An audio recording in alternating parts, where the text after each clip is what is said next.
Okay, I'm out here now. The last time I talked to you, I was at my house and I had gizzards on the stove. So I had those simmering, make them tender because I'm going to fry those up tomorrow.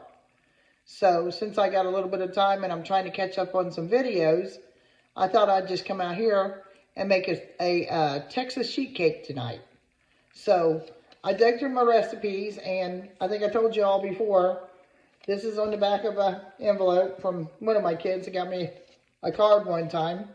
And I was making, tweaking a recipe.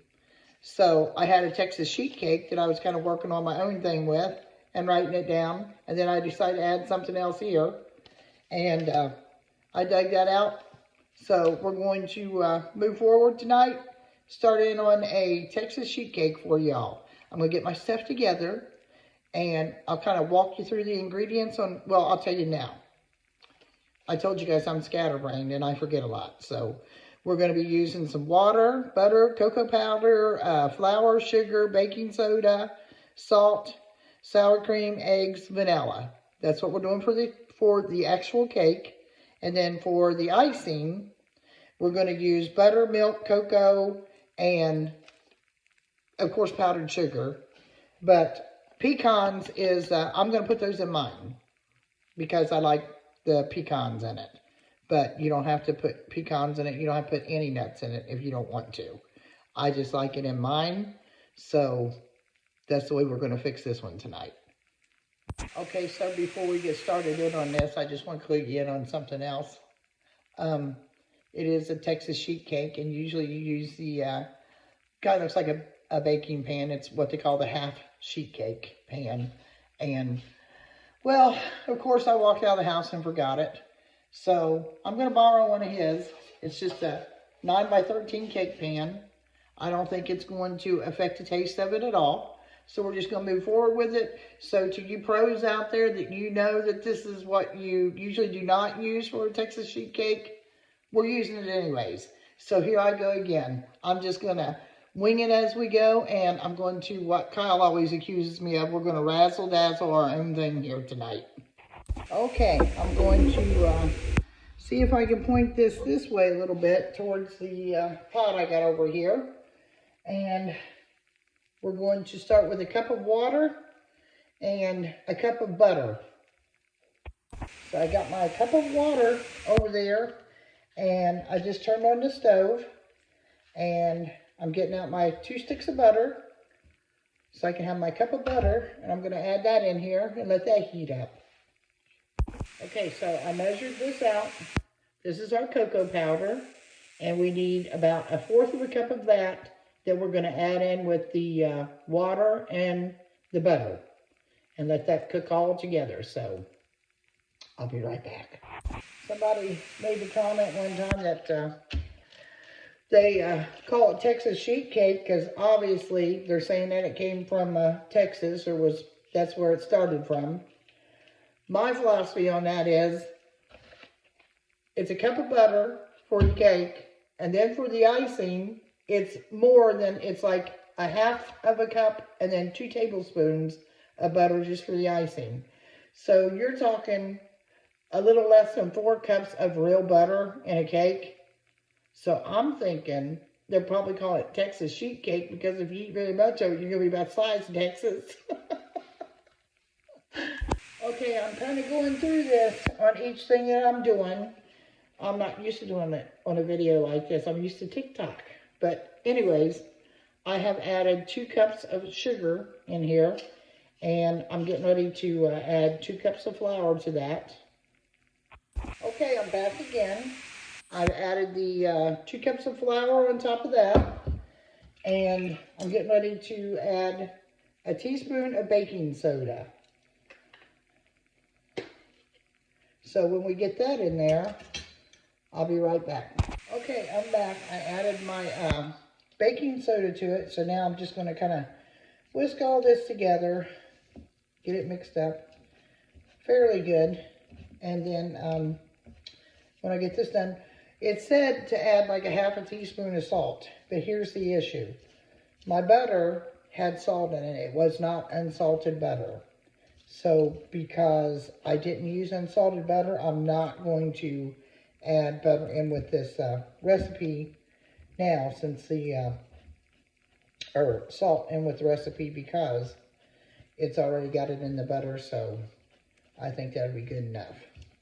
But after I get this mixed in, I'm going to add a half a cup of sour cream, 2 eggs, and vanilla.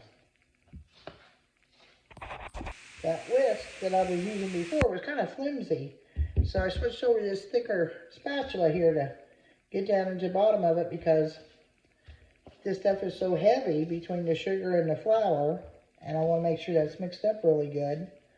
I thought I would use this instead. And so while we're standing here mixing this, I just want everybody to take note on how I'm kind of looking good tonight, and I'm kind of clashing with the flowers on the orange and the pink. But this apron that I use, it was actually my, I have a cousin, his wife does a lot of cooking and baking and stuff, and she makes these aprons, or knows somebody that makes the aprons. I think she made this one. But quite a few years ago, when I was a whole lot smaller, before I ate all the stuff that I was cooking and baking so much, she gifted me with this apron, and she said it was my super cape. So anyways, when I cook things or bake things and stuff like that, and I don't want to make a big mess all over myself and everything, I'll throw it on.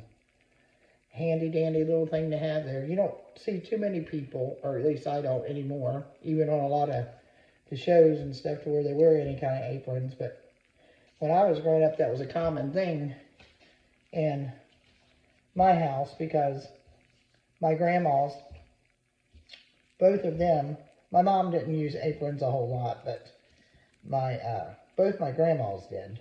They always had their apron on, and they always had their, what they called their house dresses, which was just the old flowered, like muumuu, or just an old work dress that they wore around the house when they was at home. But of course they had to, if we went to the grocery store, if it was a trip to the post office and the grocery store, they was getting decked out in their Sunday's finest, buddy. They was not going to be caught out in a simple house dress. So, just amazing how something that you grew up with that was so common that you didn't pay any attention to, now when you think back on it, it's like how much the generations and things has changed. My one grandma, when I was about 18 or 19, I was getting ready to take her to the grocery store, and I was coming from my house, and I called her ahead of time. I said, Grandma, I'll be there in a little bit, and so be ready, and I'll take you to the grocery store. So I got down there and walked into her house, and she was looking at me like, like she was insulted or something, and she said, I know you're not going out in public looking like that. And I said, well, what's wrong with it? Now, mind you, back then, you know, I was young. I was a teenager. And this is what everybody wore, right? Blue jeans, sweats, stuff like that. And I had on a pair of sweats and a t-shirt. And, you know, the tennis shoes and all that. I mean, it was age appropriate. But she just had her dying fit, because she just could not believe for the life of her that somebody would go uptown where people would see them with sweats on. And girls just shouldn't do stuff like that. I should have got a better looking, either a dress pants or something like that, or a dress. So again, that just goes to show you how much things has changed in even the last 30 or 40 years. How things and stuff in society's changed. And I mean, you go to Walmart sometimes and it looks like somebody just comes straight out of their bedroom and still got their pajamas on, and they're walking around doing their shopping. And I mean, not just Walmart. There's a lot of places they do it, but I think it's kind of funny just how things have changed over the years. So I'm back again, and while I'm waiting, I'll just tell you what I did. I forgot my sour cream, so I'm waiting on my son to bring my sour cream out of here so I can get that added and get this cake going. But the pecans that I was telling you about, that it's optional. You want pecans or walnuts or whatever kind of nuts that you want to put on it. Or if you don't want any nuts at all, don't put it on there. But I like pecans. So I take a cup of these, and you just want to kind of, besides for that, you don't want to mess with it. So you just kind of chop these up. Some people like them whole. I like these just a little finer, just a little chopped up. Some people just uses them straight like that. I am going to actually toast ours. So I'm going to finish chopping these up and try not to embarrass myself by shooting half of them out here. And I'm not that fancy. But I'm going to chop these up and I'm going to put these in the pan. And I'll get back with you in a minute as soon as I get this done. Okay, I am back. I finished chopping these up about as much as what I want them. They're pretty fine, pretty small. And I've got them in the pan here. And I'm going to go on and toast these up a little bit. Like I said, you don't have to do that.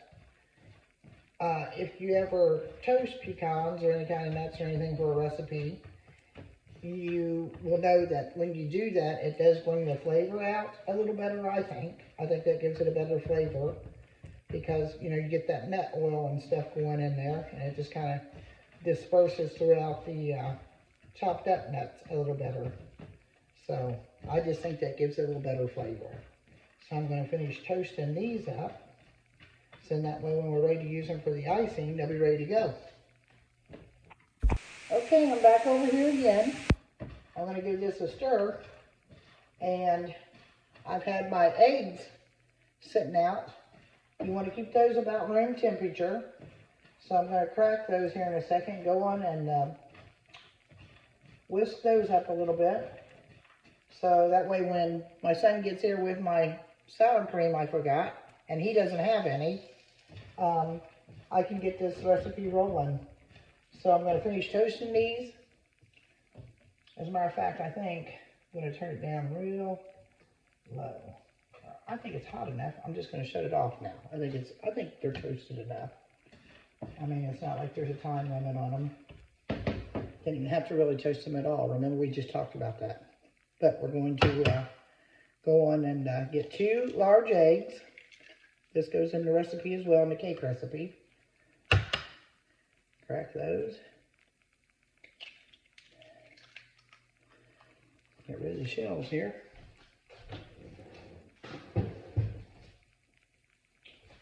And then we're going to get these whisked up. So I'm kind of walking you through. I'm just used to the TikToks where we're doing it the whole time and I'm not shutting any videos or anything off. But the problem with that is, let me turn you around here so I can see you, or where you can see me. The problem with that is, because it's TikTok, you can't post it. And so I said, well, I think I better just start doing videos, because what good is it to do these recipes if somebody can't look back and see how we done it? Okay, I am back again. We have the sour cream. I think we're ready to go. So, I moved everything over to here. That is our sugar and flour and our baking soda.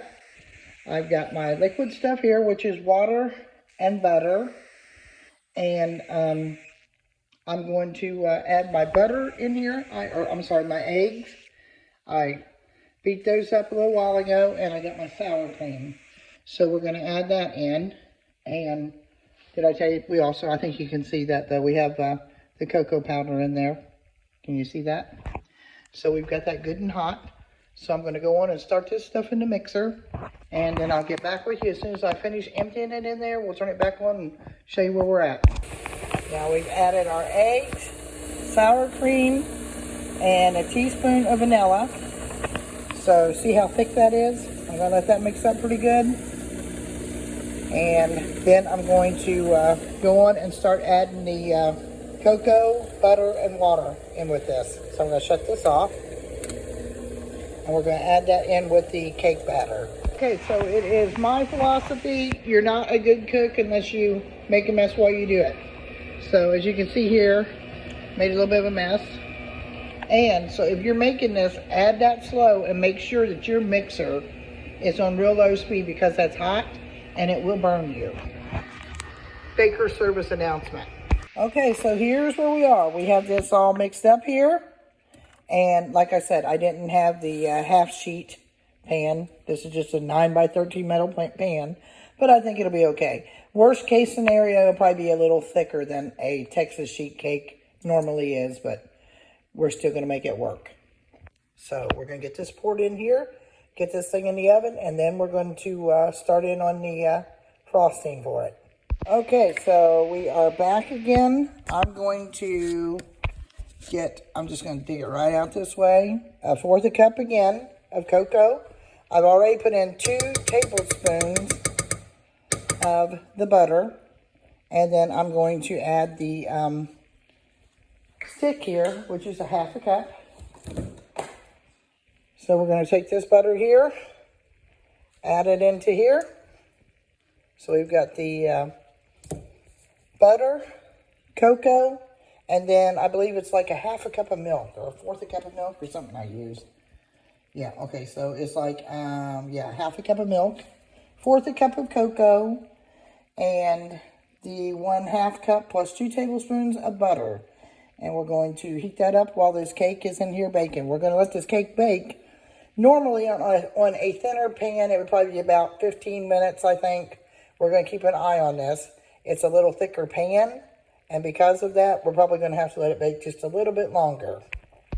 Okay, we're back again. So now we're just waiting.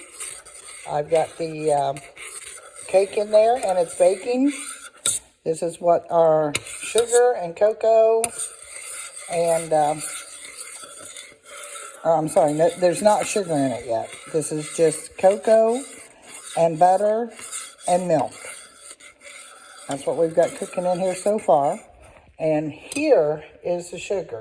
You want about 8 cups, right around 8 cups. I don't quite have 8. I kind of guessed at everything.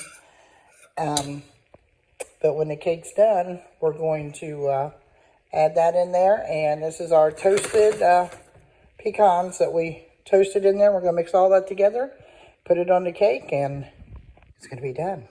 And it's going to be good. Okay, we're at the final countdown. I got the icing done. And again, it's looking just like a regular cake because I got the wrong pan, and I know you've heard that 20 times now. But guess what? It's already starting to set up, and it's just looking like an extra thick Texas sheet cake. But that's okay. It's going to be good. Okay, so the Texas sheet cake is done, and it's still kind of warm, but Kyle's going to be my taste tester on it. Tasty. Okay. All right, so is it a keeper? Yeah. But it would probably been just a little bit better if it had been thinner, do you think? Yeah. Yeah, I didn't want it thick like that, but it's still good, right? Yeah. Okay, so even if you guys mess up, it's still edible. So that is our Texas sheet cake, and that's going to be it for tonight. Just if you make it, use a thinner sheet.